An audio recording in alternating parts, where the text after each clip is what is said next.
le journal.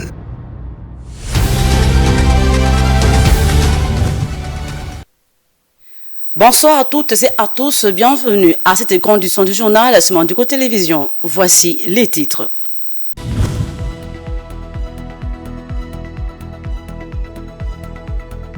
Les chefs d'État et de gouvernement membres des États d'Afrique de l'Est se sont retrouvés à Bujumbura, capitale du Burundi, sur invitation du président burundais. C'est là dans une session extraordinaire sur la situation de guerre à l'Est de la République démocratique du Congo.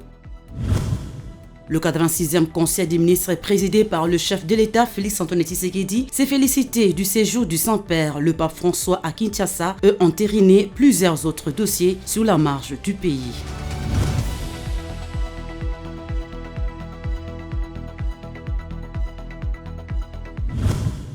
Comme annoncé, le Burundi accueille le 20e sommet extraordinaire des chefs d'État de l'EAC à Bujumbura ce samedi 4 février 2023. Cadrons avec la politique étrangère de Burundi au regard de l'appartenance de l'East African Community.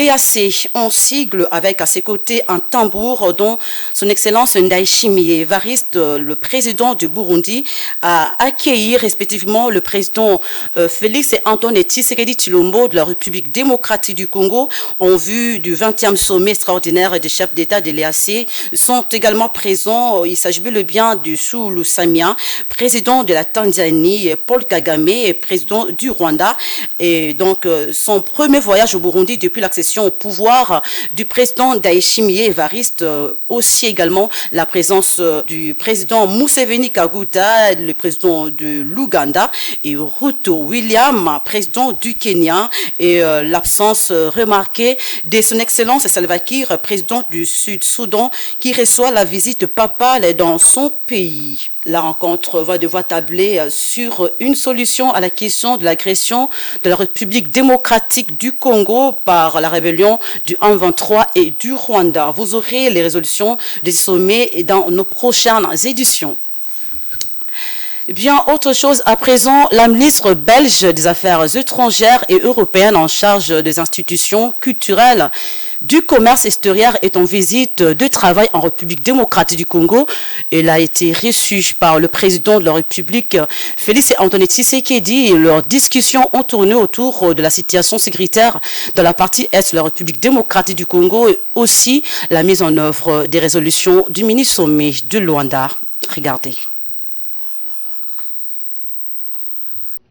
La Belgique réitère son appel à la désescalade concernant la tension qui règne entre Kigali et Kinshasa. Bruxelles souhaite une reprise du dialogue entre les parties concernées dans le cadre du processus de Nairobi et de Luanda. Le sujet a été évoqué lors de la rencontre entre le président Félix Antoine Tshisekedi Tshilombo ce vendredi avec une délégation belge conduite par la ministre belge des Affaires étrangères Adja Labib. Compte tenu essentiellement de la situation à l'est de la République démocratique du Congo qui nous inquiète, même si, il faut le dire, les tensions sont extrêmes, nous voulons absolument que soit évitée une escalade du conflit qui conduirait à une guerre ouverte. Je pense que cette région de l'est du pays a suffisamment souffert, plus de 25 ans de conflits, des milliers et des millions de déplacés, et donc nous pensons aussi qu'à l'approche des élections qui sont donc fixées au 20 décembre prochain, il convient plutôt d'appeler toutes les parties à se parler et à appliquer le processus de Nairobi et de Luanda. Selon la ministre belge Adja Labib, son pays appuie également le respect de résolutions du mini-sommet de Luanda du 23 novembre 2022, stipulant les cessez-le-feu, le retrait, le désarmement et les cantonnements des éléments du groupe terroriste M23. J'espère que le Rwanda et la RDC pourront s'asseoir à la même table, se parler et appliquer les accords qui ont été signés, donc cesser aussi toute stigmatisation de communautés, d'ethniques, et aussi aboutir enfin au désarmement, à la démobilisation du M23 et de l'autre côté aussi du FDLR. Nous veillons aussi à ce que nous tenons à ce que soient respectées les frontières internationales reconnues de la RDC. La Belgique est à pied d'œuvre, elle est aux côtés de la RDC. Ce n'est pas à moi, je pense, à dire ce que doit faire la force régionale. Elle est sous commandement kényan. Je pense que c'est à la région à décider, avec les différentes forces en présence, ce que doit faire cette force. Est-ce qu'elle doit être défensive, offensive? Bon, il y a une perte de crédibilité que nous avons constatée au niveau de la MONUSCO. Cette force est en transition. On est tous d'accord qu'elle ne correspond plus, après 25 ans de présence, à l'attente de la population. On observe aussi qu'il y a la même défiance aujourd'hui de la population de l'Est vis-à-vis de cette force régionale. C'est un peu au parti à dire maintenant ce qu'ils sont prêts à faire et à comment ils vont répondre à cette volonté de paix aussi qui est nourrie en premier lieu par la population qui souffre depuis trop longtemps. La partie congolaise demande à tous ses partenaires de passer des paroles aux sanctions individuelles et collectives contre les autorités rwandaises et les terroristes M23, ainsi que contre l'État rwandais qui bafoue le droit international. Écoutez, c'est clair, comme de l'eau claire dans un verre clair, le chef d'État l'a dit devant le corps diplomatique. Aujourd'hui, comme hier, comme demain, aucune génération des Congolais n'acceptera de céder un seul mètre carré, je vais même dire millimètre carré, de notre territoire à un quelconque pays pour établir une colonie de peuplement ou d'exploitation. C'est ce que nous demandons à tous nos partenaires, africains, européens à travers le monde. Maintenant, c'est la sanction, les sanctions collectives et individuelles, économiques, politique, et je pense que chacun des partenaires a ses mécanismes internes et est capable de matérialiser des proclamations de foi de condamnation à travers des actes de terrain. Et c'est ce que nous attendons. À noter que cette visite intervient peu avant le sommet extraordinaire de Bujumbura qui a réuni autour d'une même table le président congolais Félix Tshisekedi et son homologue Paul Kagame du Rwanda.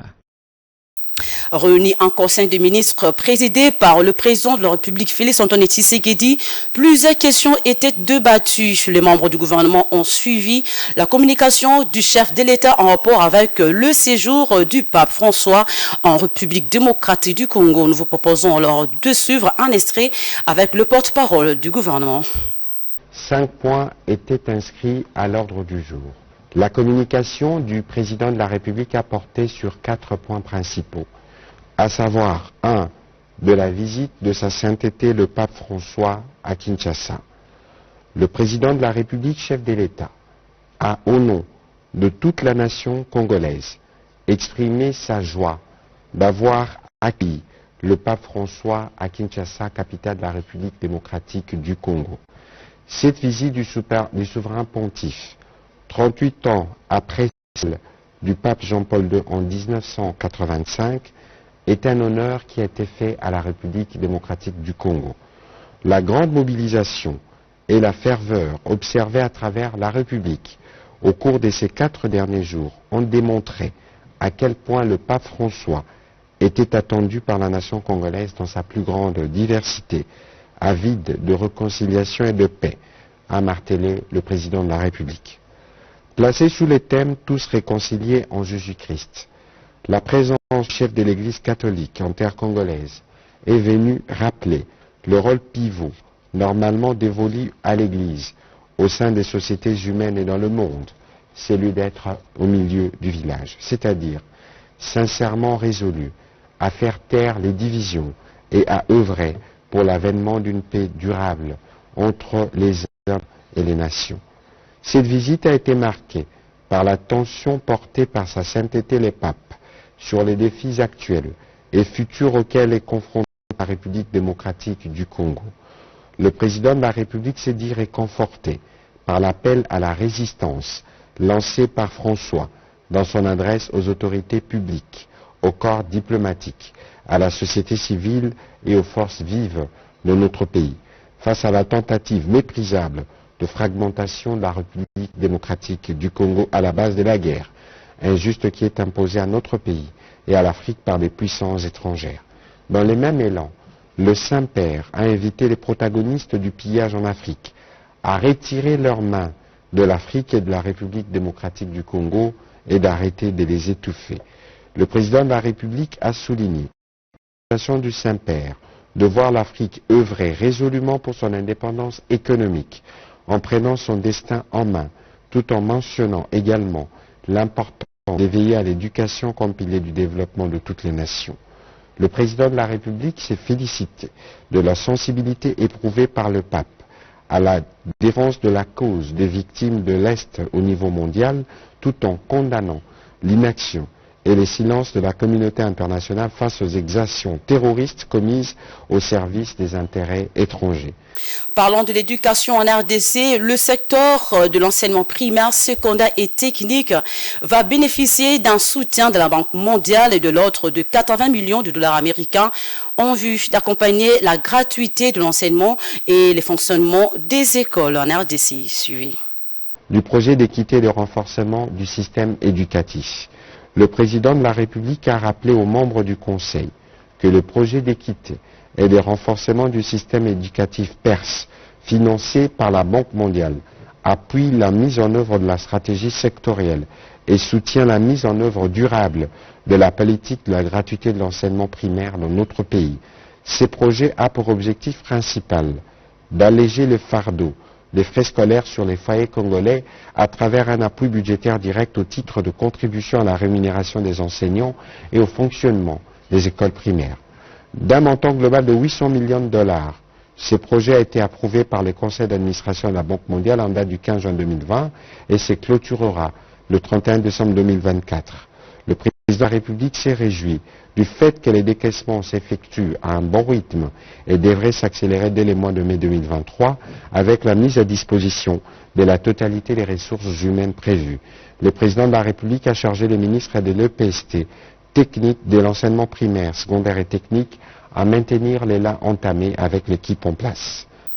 Élection en RDC, le président de la République Félix Antoine Tshisekedi a reçu le vendredi 3 février 2023 dans la soirée l'échantillon de la délégation des leaders politiques de la Grande Orientale. Les échanges entre le chef de l'État et cette délégation ont tourné autour de la prise en charge de la candidature du président de la République à l'élection présidentielle 2023. Commentaire signé Viningali Junior. Cet échantillon des leaders politiques et communautaires de la Grande Orientale, conduit par les coordonnateurs du Conseil présidentiel de veille stratégique, CPPS, la délégation est venue échanger avec le chef de l'État sur les modalités autour d'une rencontre élargie dans les tout prochains jours avec tous les leaders politiques et communautaires qui composent la Grande Orientale. L'opinion se rappelle, il y a peu, il y a eu une grande messe, comme on dit, à Béatrice, pour laquelle le Grand Oriental, avec ses chefs coutumiers, société civile, notabilité politique, ont manifesté leur détermination à pouvoir accompagner le président de la République, non seulement pour que son premier mandat ici se termine dans de bonnes conditions, mais davantage encore de lui donner la possibilité de pouvoir achever l'œuvre entamée avec un second mandat. Nous venons de voir les chefs de l'État qui a accepté l'idée que ceci ne soit qu'un prélude à une grande rencontre qui se fera ici même à l'Union africaine entre les chefs de l'État et une plus grande délégation du Grand Oriental. La proposition du Grand Oriental, telle que ça lui a été restitué, le président est bien entendu ravi de constater effectivement que dans cette partie-là de la République, qui n'est pas nécessairement ce qu'on appelle un fief du chef de l'État, il y a des compatriotes, il y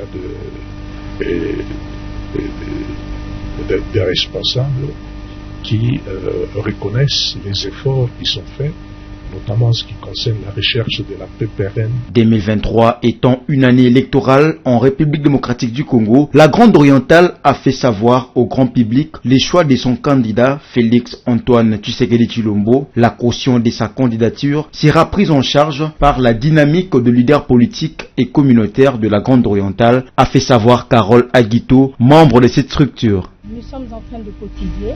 Nous continuons les cotisations puisque nous les avions déjà lancées et nous savons que le moment venu, nous allons juste demander à notre candidat, le président Félix Antoine Tshisekedi Tshilombo, de nous donner son dossier administratif et nous allons nous occuper du paiement de sa caution auprès de la CENI. Le moment n'est pas encore arrivé puisque les guichets seront ouverts à cet effet au mois de septembre, suivant le calendrier communiqué par la CENI.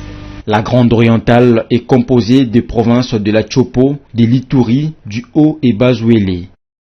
Revenons dans le secteur de l'enseignement primaire, secondaire et technique où il y a eu échange de vœux ce samedi 5 février, un moment de renforcement de l'unité et de la cohésion au sein de ce méga ministère de la République démocratique du Congo qui s'occupe de l'instruction des enfants en RDC. Le ministre Tony Mwaba a émis le vœu de voir ses collaborateurs à travailler plus dans la nouvelle année qui vient de commencer. Plus de détails avec Martin Kayembe. C'est ce samedi 5 février 2023 que le cadre des agents de l'EPST se sont échangés de vœux de nouvel an 2023 dans la salle de fête Wianoa dans la commune de la Gombe à Kinshasa. La cérémonie a pour objet la consolidation de l'unité et de l'amour entre le personnel et les autorités du sous-secteur de l'EPST. Prenant la parole en première, la secrétaire générale de l'EPST, Christine Nepanepa Kabala, a rendu les hommages le plus déférents au chef de l'État, Félix Antoine Tshisekedi Tshilombo, pour avoir, malgré la situation économique difficile, rendu possible la gratuité de l'enseignement primaire grâce à laquelle plus de 5 millions d'enfants ont repris le chemin de l'école. La secrétaire générale a également loué l'efficacité dont a fait montrer le ministre Tony Mwaba Kazadi dans l'exercice de ses fonctions. Prenant la parole en son tour, le ministre de l'EPST a appelé les membres de son cabinet à travailler durement afin d'hisser haut l'étendard de l'EPST. Il a clos son mot par souhaiter une nouvelle année pleine de bonnes choses aux agents et cadres de son ministère. La cérémonie s'est clôturée par la remise de cadeaux en commençant par le secrétaire général de l'EPST, suivi d'autres cadres et agents de ces grands ministères du gouvernement. Eh bien, après Kinshasa, le pape François séjourne depuis le vendredi 3 février à Djouba, au Soudan du Sud, pour un pèlerinage de paix dans ce pays, puis déchiré par des années de conflits où les dirigeants sont jusqu'à présent restés sourds aux appels à la réconciliation. Dans son message, le souverain pontife a lancé un appel à la paix au Soudan du Sud. Viningali Junior pour plus de détails. Le pape François a lancé un appel à la paix au Soudan du Sud, entamant la mission œcuménique dans cette jeune nation déchirée par des années de conflits. Un message adressé au président Salva Kiir et son adjoint, rappelant une prière commune présidée en 2019 par le pape lui-même au Vatican. Au nom du Dieu que nous avons prié ensemble à Rome, du Dieu qui est doux et humble de cœur, du Dieu en qui croient tant de personnes de ce pays bien-aimé, le moment est venu de dire assez. Plus d'effusion de sang, plus de conflits, plus de violence, de récrimination mutuelle pour savoir qui en est responsable, et plus de soif de paix pour votre peuple. Plus de destruction, il est temps de construire. Laissez derrière vous le temps de la guerre et laissez naître un temps de paix. Dans un même effort de prodiguer la paix, les dirigeants de professions catholiques, anglicanes et presbytériennes ont appelé les dirigeants à travailler ensemble pour le bien de leur peuple. À présent, le rappel de titres.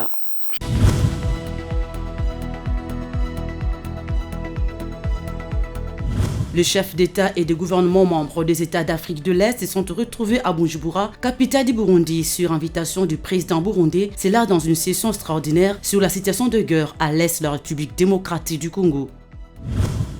Le 86e Conseil des ministres présidé par le chef de l'État, Félix Antoine Tshisekedi, s'est félicité du séjour du Saint-Père, le pape François à Kinshasa, et entériné plusieurs autres dossiers sur la marge du pays.